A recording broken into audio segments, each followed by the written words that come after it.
Hi everyone, Inclusive Model Designs here, part 1 of the Bandai 1144 scale Millennium Falcon build.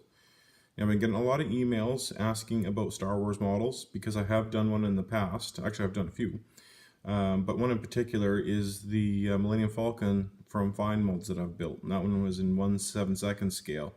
And I've been getting a lot of questions asking, how I did the weathering, how I made it look, the way it looks. So I thought, okay, I'll show you kind of how I did it because I don't have another one of those kits. I do have the small one, as you see here. Now, I bought this with the intention of backdating it to the original series with the circular radar dish. And just because I find that the models are a little bit more expensive as far as the older version goes than the Force Awakens. But then I realized that there's a few pieces, one in particular right here, that is different from the original series to the Force Awakens.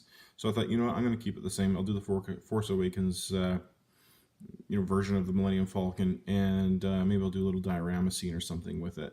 So that's where we're going with that. But let's start with what I've done so far. Now, this has been painted and panels have been filled in with the decals provided, which I'll get into in a minute. But prior to painting or doing anything with this model, I did the damage, like the blaster marks here. And this is just with this tool right here, just kind of drilled in and then, kind of wrenched it around a little bit just to make it look a little jagged. And then right here as well. And there might be a few other pieces back here and stuff that I did. And then with this piece here, the bottom piece, same thing. I think I did this with a Dremel though. Just kind of grinded it in. That's just some damage there. And there'd be a few other spots like here and back here, I believe, and in here. But I haven't got to it yet. This hasn't been painted or nothing. I'm just working on the damage now. I also have some photo etch parts coming in from, what is it, something Strawberry makes it or whatever, with the baffles and things like that. So I'm just going to kind of leave this part for now, but we will get into what I've done so far. So normally, I don't usually like using the decals so much for like panels and stuff. I like to paint them in, but with this one being so small, I thought, I'll give it a shot. And the decals are pretty nice. The little chips here I did myself just to, obviously add some age to it. And then after, actually I should back up a little. First I primed it with a gray primer, and then I used Insignia White from Tamiya, and that gives us this kind of off-white look to the ship. And then I did put a flat clear coat over top just to seal in all the decals. Now with the 1/7 Millennium Falcon build, I did not use any decals, and I used no clear coat before I did the weathering. But because I used decals, I wanted the decals to be protected by a clear coat, and that's just used a flat clear coat, as you can see. So this way, when I start applying the weathering, the chances of the decals being ruined are lessened anyway. But thankfully, with this ship being the fastest hunk of junk in the galaxy, even if you mess up, it'll still look good in some ways, I guess. So I didn't really follow the instructions per se, again, typical me, just because I want to get all the details on that I can first, and I usually do the top half and then the bottom half. Some people usually do, put it all together and then they do all the weathering. I don't. Just for the simple fact is the weathering on top will be different than the weathering on the bottom. I mean, obviously this will be exposed to more sun, when it's, parked or whatever, as where this won't be as exposed, I should say. So the coloring will be a little bit different, but obviously not enough where you're going to really notice it. But this is also an ease of painting it and weathering it. That way you can actually grab it from underneath.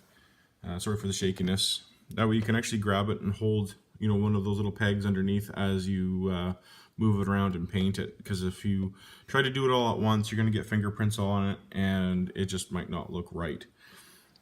So obviously I got all these other side parts here with the cockpit here with the decals for the panels there. I will be doing other paneling with paints and stuff just to change up the colors a bit, but that'll be after the weathering. So how do I weather this? Now what I do is I got some odorless Turpenoid like that. I wet the brush I'm not going to really show you how or like with it right now because it's too hard to hold the camera, but I wet the brush with the turpenoid, right? And then I do a section like from here to here, and I'll just wet it down, not soak it, but just wet it down. And then I got these Optilong paints. These are oil paints. This is dark mud, dark rust, and faded navy blue. And what I'll do is I'll just take a little, little tiny little brush like that. Oh, sorry. A little tiny brush like that. And then just sparingly, with each color, dab, dab, dab, dab, dab with the blue. And then I'll take another one of these brush, dab, dab, dab, dab with the rust, and then dab, dab, dab with the dark mud. And then I'll take another brush, kind of like this, just kind of a rect brush with a little bit of turpenoid on it, and then just streak it up and down, streak it up and down. And this will get the discoloration going. And you do that for the entire model, every little inch of it, including these pieces here. Now, because I went ahead in the instructions, I made sure that, I had these already painted, primed and painted and clear coated. And that way when I can do these ones at the same time too, as this. It's just an easier way of doing it. Now for the cockpit, I'm going to get back to the weathering in a second. There we go. It's actually just these two pieces that slide into each other, so they're not glued. I won't glue them yet. And then for the canopy glass, I might leave it in or I might leave it out. But I'm not going to use the model clear glass, I guess you can call it, but I'll get to that in another video. So I have all the decals on that I needed, and now it's ready to be weathered as far as the first coat of weathering goes. So you want, after you have it all, covered with the weathering you like it, gotten rid of all the little kind of streaks or paint brush marks, you just want to go for discoloration on the first round. Leave it for maybe a day, two. You can test a part in somewhere that's non-vital just to see if it's still wet. You might have to leave it longer, but once it's completely dry, then you can start with the second set of weathering, which we will get into once that comes.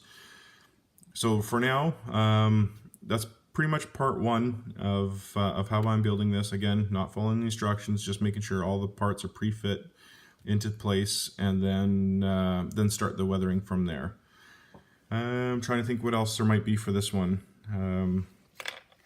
As you can see here, the decals, they fit really nice. And you want to make sure they're all dry. See, there's some more damage that I installed. But for being a little model, I'm quite impressed with the amount of detail that's in here. I mean, I don't know how it looks on the video, but it might look kind of large, but then you put your hand in there and you go, oh, that's it's not that big. So this one probably won't be lit. I'm gonna do maybe the scene where they're just first running up to the ship, and she calls it, that one's garbage, that kind of thing. Have it on a desert kind of scape, with those tarps kind of half covering it, and make it kind of look really abandoned. Just because I did my 1/7 version in flight, flying over an asteroid. So I'm going to do a little bit different this time. So there we go. If you want to know what the other one looks like that I built, then just go down in the playlist there, and you'll see the 1/7 Millennium Falcon. And also too, I'm setting up a temporary store on Etsy until my website is done. That way, if you are interested in purchasing some of my work, you will be able to do so off of ETSY just as soon as I get some good pictures of my prior builds going and stuff. That way you can pick and choose what you might like or whatever. So there we go. So thanks so much for watching. Please like, share, and subscribe. And I definitely look forward to your comments on this one. And if you have any tips or any other strategies that you'd like to see or anything to add, please do. I enjoy conversing with you all. So thanks so much for watching. Bye-bye.